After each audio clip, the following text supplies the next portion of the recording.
Good day to everyone, naimbag ay aksapat ako amin. For today's vlog, we're going to visit the existing American infrastructure here in the city of Baguio.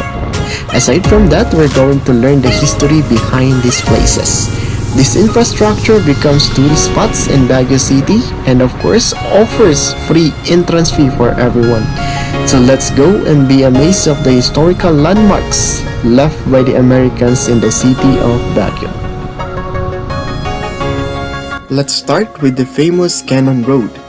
So Kennon Road, formerly known as the Benguet Baguio Road or Rosario Baguio Road, roadway connecting the mountain city of Baguio to the lowland town of Rosario, La Union Province, and later renamed in its honor of its builder Colonel Lyman Walter Kennon of the U.S. Army Corps of Engineers.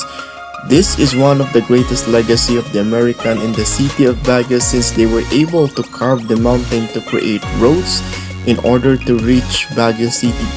It is also known as the zigzag road because it's offered zigzag uphill road, and it's also considered as the fastest road in going to Baguio. According to rumors, almost half of the workers died, mostly Filipino, American, Japanese, and other nationalities. On your way to Baguio City via Kennon Road ay madadaanan din natin ang famous na Lion Head na magwe-welcome at magpapaalala na malapit na tayo sa Baguio City proper.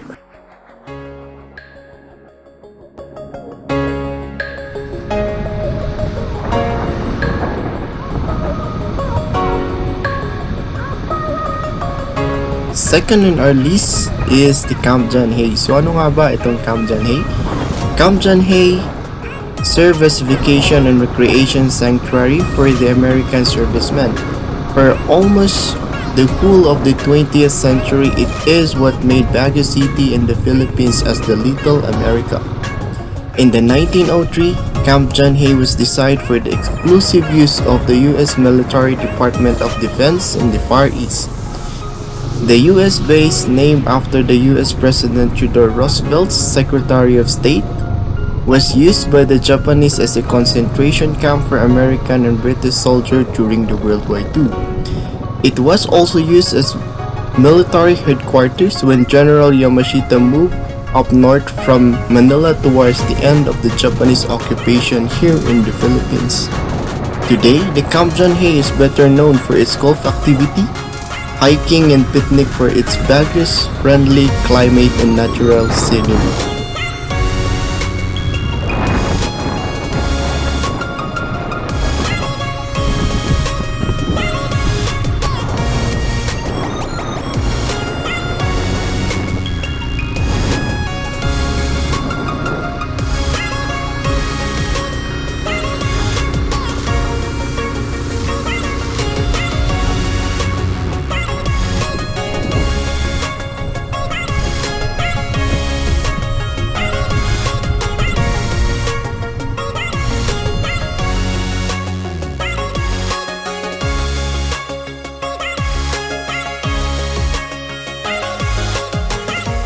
Third on our list is the mansion. So the mansion is the official summer residence of the President of the Philippines.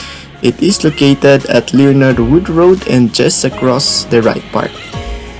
The mansion was built in the 1908 as the summer homes for the U.S. Governor General who were the American administrator for the Philippines and was destroyed in the 1945 during the battle for the liberation of the Philippines. The Philippine government later rebuilt and improved the infrastructure in 1947, and since then, it has been used by various presidents in the Philippines whenever they want to come in Baguio City for an official visit and engagement.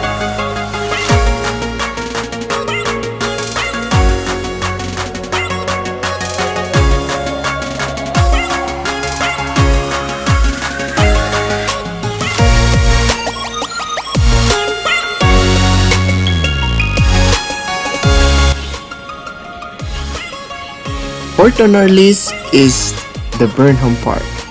Hindi makukumpleto ang ating visit to Baguio kung hindi natin mapapasyalan ang Burnham Park, which is just located in the city proper.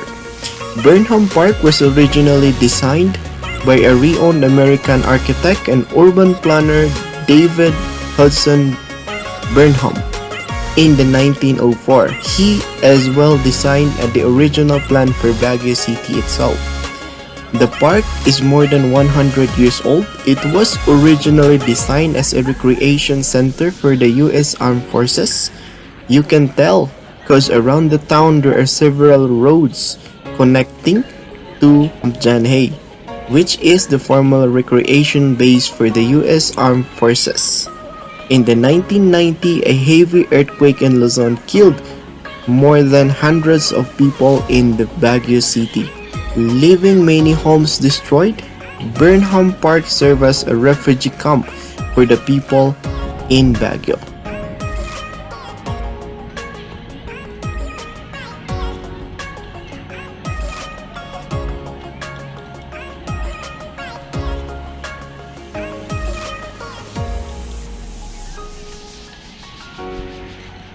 Last on our list is the Diplomat Hotel. So the Diplomat Hotel is well known as one of the famous haunted hotel in Baguio and also in the country. So ano nga ba ang Diplomat Hotel? Or what is the history of the Diplomat Hotel? With the outbreak of the World War II, it becomes a camp for refugees escaping the Japanese army, but was eventually invaded. The Japanese secret police, the Kempeitai, commit terrible act of brutally massacring, raping, and torturing many of the inhabitants, even decapitating the nuns and the priests. In the 1970s, the Wharton building was converted to a sophisticated and beautiful Diplomat Hotel, but the hotel was shut down in the 90s and left abandoned. The deserted, deteriorated building became famous for being one of the haunted ruins in the country.